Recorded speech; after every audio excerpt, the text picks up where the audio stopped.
নমস্কার। শুরু করছি সেই সময় উপন্যাসের 153তম পর্ব। বিম্ববতী বানপ্রস্থ গ্রহণের পর বিধুশেখর আর একদিনও সিংহবাড়িতে যাননি। আর কোনো আগ্রহ নেই তার।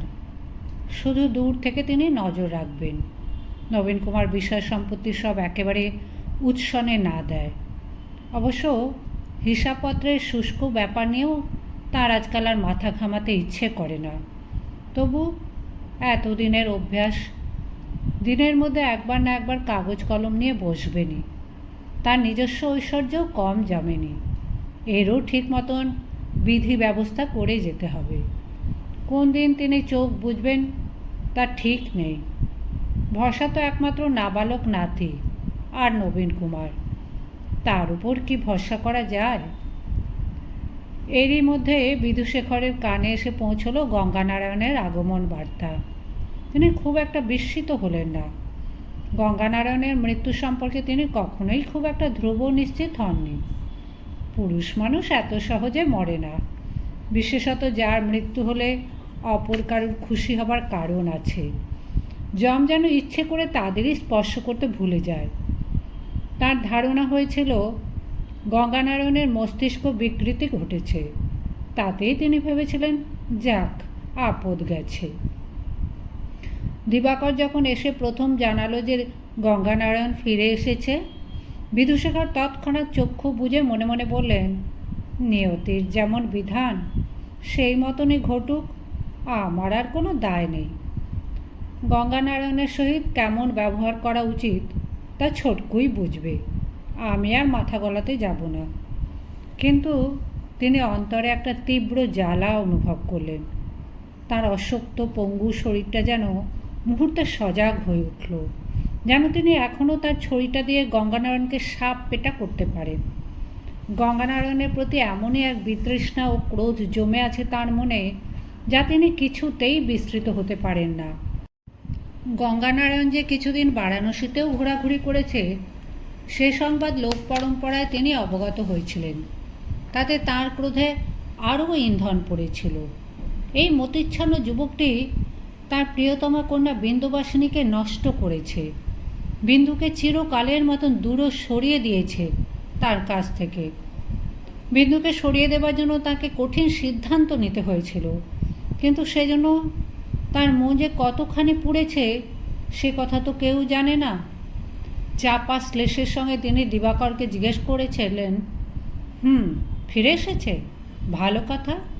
আসলে কিনা দেখে নিয়েছিস তো, নাকি আবার জাল প্রতাপচাঁদের মামলা হবে? নিজের ভাগের সম্পত্তি দাবি করেছে নিশ্চয়ই। দিবাকর আমতা আমতা করে উত্তর দেয়, আগে দেখে তো মনে হয় আমাদের সেই বাবুই বটে, তবে কিনা হলপ করে কে বলতে পারে। সম্পত্তির কথা তো কিছু বলেননি কো এখনো, অনেকটা সন্ন্যাসীদের মতন ভাব। বিধুশেখর বললেন, একটু থেমে বিধুশেখরকে খুশি করবার জন্য দিবাকর বলল, ভেগ ধরেছেন কিনা তার আমাদের মতন ছাড় লোকে কি বলবে। আজকাল কে আসল কে নকল বোঝা শক্ত, আপনি তো সবই জানেন। বিধুশেখর মৃদু মৃদু হাসতে লাগলেন। দিবাকর জিজ্ঞেস করলো, একবার ছোটকুবাবুকে দেখা করতে বলবো আপনার সঙ্গে? এবার বিধুশেখর উদাসীনভাবে বললেন, না থাক, যদি তার ইচ্ছে হয় আসবে, ডাকবার দরকার নেই কো, আমি আর এসবের মধ্যে থাকতে চাই না। ক্রোধের সঙ্গে সঙ্গে একটু একটু কৌতুকও বোধ করছিলেন বিধুশেখর। গঙ্গানারায়ণ ফিরে এলেও যাতে সে কোনো সুবিধে করতে না পারে সে ব্যবস্থা তিনি আগেই করে রেখেছেন। গঙ্গানারায়ণ মৃত বলে রটিত হওয়ার পর তার ভাগের সম্পত্তি নবীন কুমারের নামেই বর্তেছিল। ইদানিং মহাভারত অনুবাদের হুজুগে নবীন কুমার প্রচুর অর্থ ব্যয় করছে, সেজন্য কিছু সম্পত্তি বিক্রয় করার প্রয়োজন হয়েছিল। বিধুশেখর কৌশলে নবীন কুমারকে দিয়ে গঙ্গানারায়ণের জায়গা জমি সব বেচে দিয়েছে। এখন কার্যত গঙ্গানারায়ণ কপদর্ক শূন্য। এবার সে বুঝুক, কনিষ্ঠ ভ্রাতার কাছে সে হাত তোলা হয়ে থাকতে পারবে। যে পুরুষ মানুষের হাতে পয়সা থাকে না, বাড়ির কুকুর বিড়ালটা পর্যন্ত তাকে সমীহ করে না। আবার না নিরুদ্দেশে চলে যেতে হয় না গঙ্গানারায়ণকে। আর যদি ভাইয়ে ভাইয়ে বিবাদ বাঁধে তখন বাধ্য হয়ে হস্তক্ষেপ করতে হবে বিধুশেখরকে। মুখে যাই বলুন, বিধুশেখর মনে মনে প্রত্যাশা করেছিলেন যে ছোটকু ঠিকই আসবে তার কাছে। বিষয়বুদ্ধি ছোটকুর খুবই কম। গঙ্গানারায়ণের ফিরে আসাজনিত সংকটে পরামর্শ নেবার জন্য বিধুশেখরের কাছে আসতেই হবে ছোটকুকে। কিন্তু দিনের পর দিন যায়, ছোটকু আর আসে না। বিধুশেখর জানেনই না যে ছোটকু আর এ বাড়িতে কোনো দিনই আসবে না বলে প্রতিজ্ঞা করেছে। ছোটকু এলো না, তার বদলে গঙ্গানারায়ণ নিজেই এলো একদিন। ছোট ভাই নবীন কুমার নিজের উদ্যোগে জেলখানা থেকে জামিনে খালাস করে এনেছে গঙ্গানারায়ণকে। কলকাতায় এসে গঙ্গানারায়ণ দেখল যে গৃহে সে আবাল্য প্রতিপালিত হয়েছে সে গৃহে তার আর কোনো চিহ্নই নেই। বিম্ববতী নেই শুনে গঙ্গানারায়ণের অন্তর হাহাকার করে উঠেছিল। সে চেয়েছিল সেই দণ্ডেই হরিদ্বারের দিকে রওনা হবে, জননীর সঙ্গে দেখা করে আসবে। নবীন কুমার অনেক বুঝিয়ে সুঝিয়ে তাকে নিবৃত্ত করেছে, কারণ গঙ্গানারায়ণ এখনও আসামি, তার নামে মামলা ঝুলছে, তার যত্রতত্র গমনের স্বাধীনতা নেই। গঙ্গানারায়ণের নিজস্ব কক্ষটিও এখন অন্য কাজে ব্যবহৃত হয়, সেজন্য কারুকে দোষও দেওয়া যায় না। কেই বা ভেবেছিল গঙ্গানারায়ণ ফিরে আসবে? তার পত্নী লীলাবতী বাপের বাড়ি থেকে আর কখনো এ বাড়িতে আসেনি। সেই নিরপরাধ বালিকাটি কত কষ্টই না পেয়েছে। বিনা দোষে সে পতি সহবাসে বঞ্চিতা হয়ে বিধবা সেজে রইল। শেষ পর্যন্ত সুখের মুখ দেখতে পেল না সে।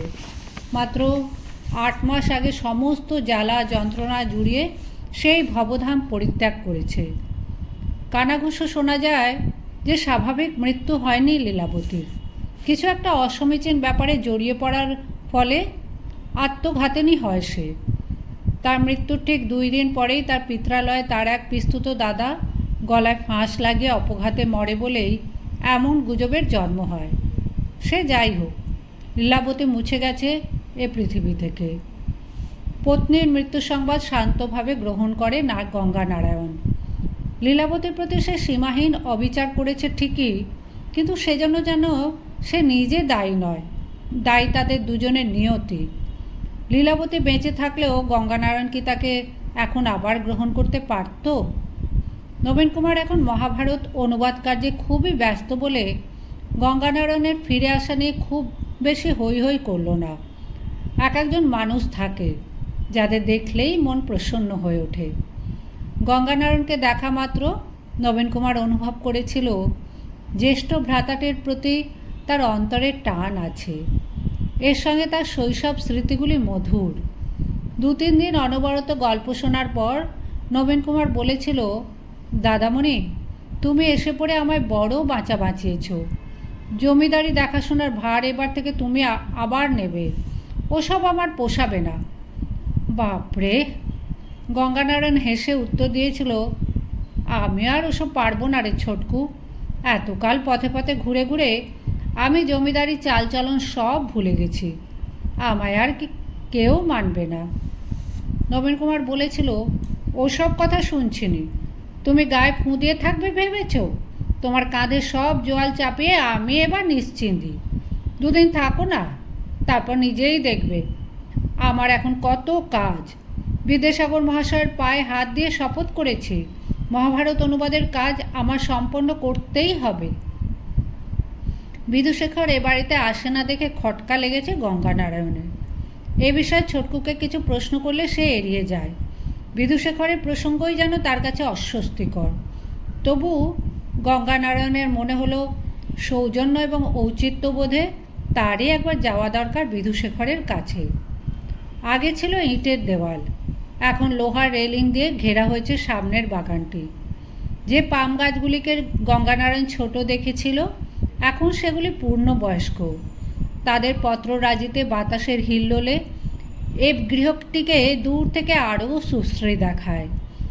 গেটের একপাশে দারবানদের বসার জন্য একটা গুমটি ঘর, এটাও ছিল না আগে। দারবান গঙ্গানারায়ণকে চেনে না, অবশ্য তাকে বাধাও দিল না।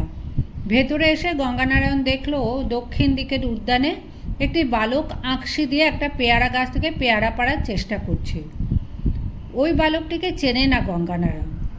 সুহাসিনীর পুত্রকে সে চিনবেই বা কী করে? গঙ্গানারায়ণ নিজেও বাল্যকালে ওই গাছে চড়ে অনেক পেয়ারা পেড়েছে। ওই গাছের পেয়ারা পাকলে ভেতরটা লাল টুকটুকে হয়। গঙ্গানারায়ণের বক্ষ কম্পিত হলো না, ঘন ঘন দীর্ঘশ্বাসও বেরোলো না। গঙ্গানারায়ণ নিজেই যেন একটু অবাক হলো। মানুষ অনেক সময় নিজের থেকে বেরিয়ে এসে নিজেকে যাচাই করে, অপর কোনো দর্শকের মতন লক্ষ্য করে নিজের গতিবিধি। গঙ্গানারায়ণ ধরেই নিয়েছিল এই গৃহে পা দেওয়া মাত্রই বিন্দুবাসিনীর স্মৃতিতে মন উচাটন হবে তার, সে দুর্বল হয়ে পড়বে।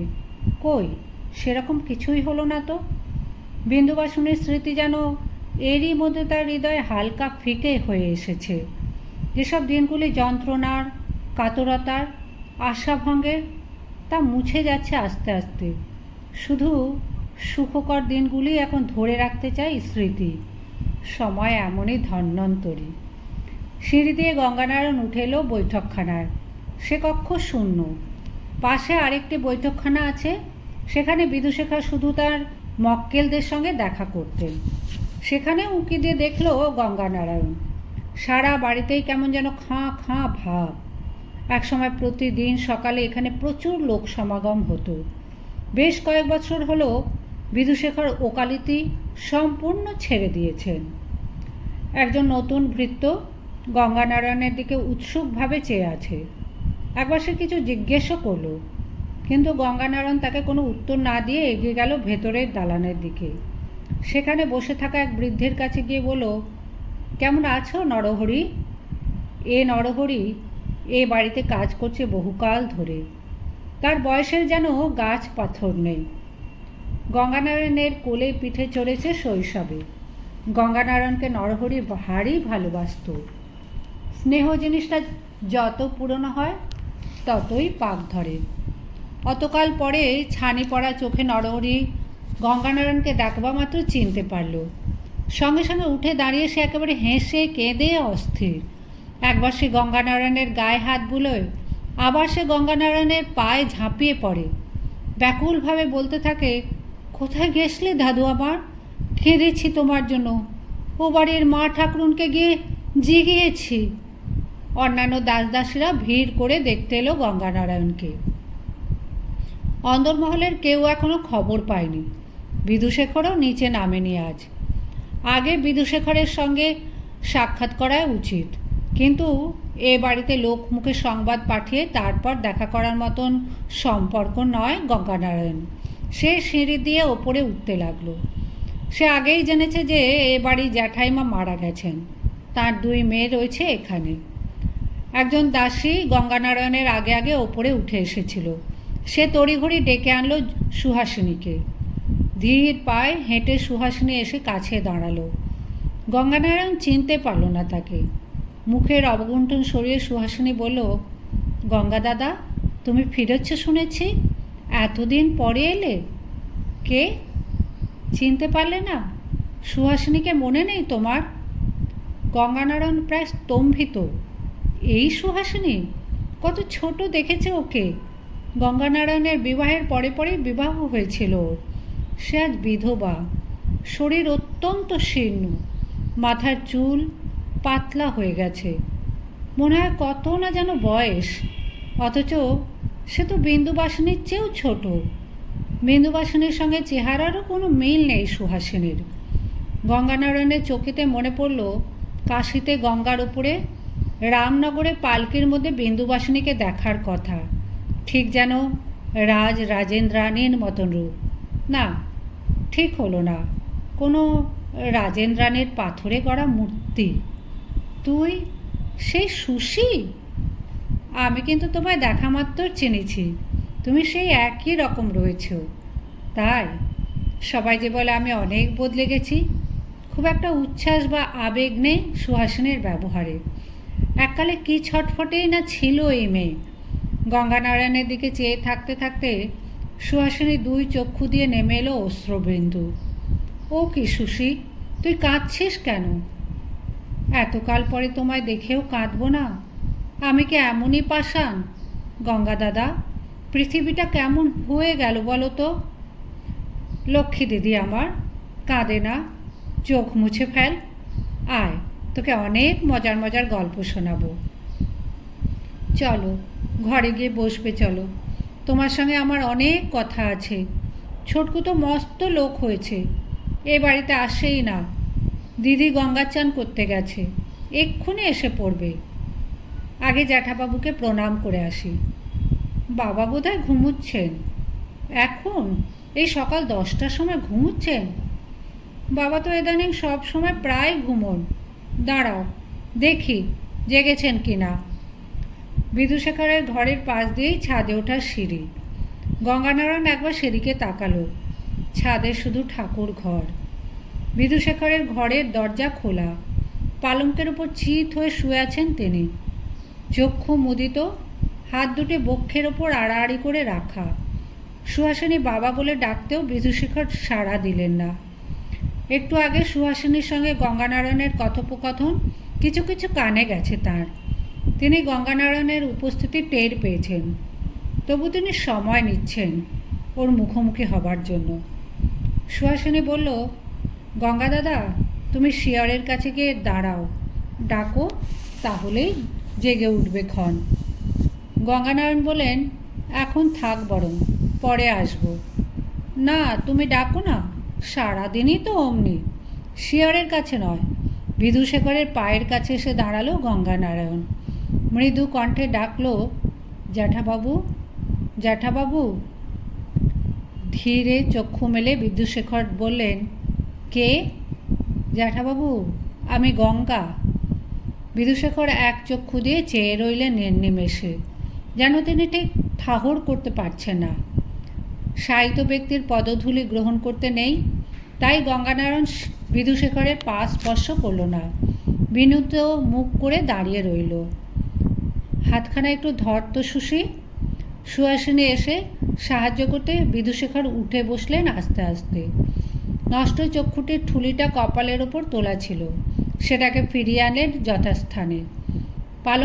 পালঙ্কের বাইরে পা ঝোলাতে হবে। অসার বাঁ পাটে নিয়ে এলেন অতি কষ্টে। তারপর বললেন, গঙ্গা, তুমি সত্যিই ফিরেছ তাহলে? গঙ্গানারায়ণ এবার বিদুশেখরের পদধূলি গ্রহণ করল। অভ্যেসবশে বিদুশেখর একটি হাত তুলেন তার মাথার কাছে। মুখে কিছু বললেন না। আপনার শরীর গতি ভালো আছে তো জ্যাঠাবাবু? হ্যাঁ, বেশ ভালোই আছি। দাঁড়িয়ে রইলে কেন? বসো। সুশী, কারুকে বল মিষ্টি এনে দিতে। তোরঙ্গ খুলে একটা রূপোর রেকাবি বার করে দিকে যা। হ্যাঁ, তারপর বলো, গঙ্গা, এতদিন তুমি গেছলে কোথায়? বসলো না গঙ্গানারায়ণ, দাঁড়িয়ে থেকেই বলল, বোধ করি আমার মস্তিষ্কে কিছু গোলমাল হয়েছিল, তাই বিনা কারণে দেশে দেশে ঘুরেছি। ইব্রাহিমপুর থেকে উধাও হয়েছিলে, আবার সেইখানেই ফিরে এছো, এমন শুনতে পাই। আগে হ্যাঁ। তোমার পত্নী ইতিমধ্যে গত হয়েছেন শুনেছি। তুমি কি অন্যত্র বিবাহ করেছ? আগে না। তোমাদের জননী তো হঠাৎ হরিদ্বারে চলে গেলেন, আর ফিরবেন না বলেছেন। দেখো দেখি কাণ্ড, ও বাড়ি একেবারে ফাঁকা। তুমি এখন কলকাতাতেই থাকবে? আগে সেরকম কিছুই ভাবিনি। ছোটকু আমায় জেলখানা থেকে এনেছে, এখনও মোকদ্দমা ঝুলছে। দেশের রাজার সঙ্গে মামলা মোকদ্দমা করে কেউ যেতে? যত সব আজগুবি কাণ্ড। 2-5 বছর যদি জেল খাটতে হয়, সে তোমায় রাজ সরকার আগেও খাটাতো, পরেও খাটাবে। মধ্যেখান থেকে টাকা করেই ছেড়াদ্দি হবে। ছোটকু এসব ব্যাপারে আপনার সঙ্গে পরামর্শ করেনি? আমি তো অত শত জানি না। কেষ্টনগরে সে 2জন উকিল নিয়ে পৌঁছলো, তারাই সব ব্যবস্থা করলে। ছোটকুর মাথাটা বিগড়েছে ছোটোবেলা থেকেই। আমার সঙ্গে পরামর্শ করা দরকার বোধহয় করে না সে। টাকা করে একেবারে 9-6 করছে। শোনো, আমি বলি কি, তুমি এখানে থাকছো যখন, দিবাকরটা বুড়ো হয়েছে, ওর দ্বারা আর কাজকর্ম হয় না। চুরি করেও তো ফাঁক করলে। তুমি ওর কাজটা নাও। হিসেবপত্রগুলো যদি ঠিকঠাক রাখা যায়, তুমি লেখাপড়া শিখেছ। কাটা কাটা শুষ্ক ধরনের কথা। শেষের বাক্যটিতে বিদুশেখর পরিষ্কার ইঙ্গিত করলেন যে গঙ্গানারায়ণকে ও বাড়িতে দিবাকরের মতন কর্মচারী হয়ে থাকতে হবে। গঙ্গানারায়ণের মামলার জন্য অর্থ ব্যয় হবে, সেটাও বিধুশেখরের একেবারেই মনোপুত নয়। এতকাল বাদে দেখা হবার পর এই আপ্যায়ন। গঙ্গানারায়ণ নিঃশব্দে তাকিয়ে রইল বিধুশেখরের দিকে। অপমানবোধ অল্প অল্প জ্বালা ধরাতে শুরু করেছে তার শরীরে। এই মানুষটির সঙ্গে সে একবার সম্মুখযুদ্ধে নামবে বলে মনস্থ করেছিল। এতকাল পরেও যে বিধুশেখর ঠক সেই আগেকার মতনই ব্যবহার করবেন সে ভাবতে পারেনি। আবার শুরু হবে দ্বৈরথ। কিন্তু বিধুশেখরের দিকে তাকিয়ে থাকতে থাকতে তার বক্ষে ক্রোধের বদলে জেগে উঠল অনুকম্পা। লড়াই হবে কি? বিধুশেখর তা আগে থেকেই হেরে বসে আছেন। এই সেই বিধুশেখর, সেই কঠোর তেজি আদর্শনিষ্ঠ পুরুষ। এক চক্ষু নেই, বাঁ হাতটা অক্ষমভাবে ঝুলে আছে, বাঁ পায়ে জোর নেই, সারা শরীরটাই যেন মরচে ধরা। এ তো এক ভগ্নস্তূপ। আর কিছুই অবশিষ্ট নেই বলে প্রাণপণ প্রতাপ দেখাবার চেষ্টা। কি করুণ, কি হাস্যকর! একে সম্পূর্ণ অগ্রাহ্য করলেই বা ইনি কী করবেন? কিন্তু গঙ্গানারায়ণের দয়া হলো। জীবিত অবস্থায় বিধুশেখরের ওই প্রতাপটুকু কেড়ে নেওয়া সঙ্গত হবে না। সে হাঁটু গেড়ে বসে বিধুশেখরের পা জড়িয়ে ধরে বলল, জ্যাঠাবাবু, আমি আপনার কাছে অনেক অন্যায় করেছি, আপনার মনে দুঃখ দিয়েছি, জানি। আমার ওপর এখনও আপনার রাগ আছে। আপনি আমায় ক্ষমা করুন। যা হবার তা তো হয়েই গেছে। আপনি আমার গুরুজন। আপনি ক্ষমা না করলে এবার থেকে আপনার সব কথা শুনে চলব। বেদব্যাসের উপমা ধার করে বলা যায়, একটুক্ষণের জন্য বিধুশেখরের হৃদয় গ্রীষ্মকালের মধ্যাহ্নের দিঘির মতন হয়ে উঠল। উপরিভাগের জল খুব উষ্ণ, আবার তলদেশের জল তেমনই ঠান্ডা। হৃদয়ে সেই তলদেশের অংশে তিনি চাইলেন ছেলেটিকে ক্ষমা করতে। ক্ষমার মতন একটা শান্ত স্নিগ্ধ ব্যাপার উপভোগ করার বাসনা হলো তাঁর। জীবন সায়নে সে তো সকলকেই ক্ষমা করে যেতে হয়, কিন্তু এ মনোভাব একটুক্ষণের জন্য মাত্র। গঙ্গানারায়ণকে কিছুতেই সহ্য করতে পারবেন না তিনি। এ তার জীবনের রাহু। এ কেন ফিরে এসেছে?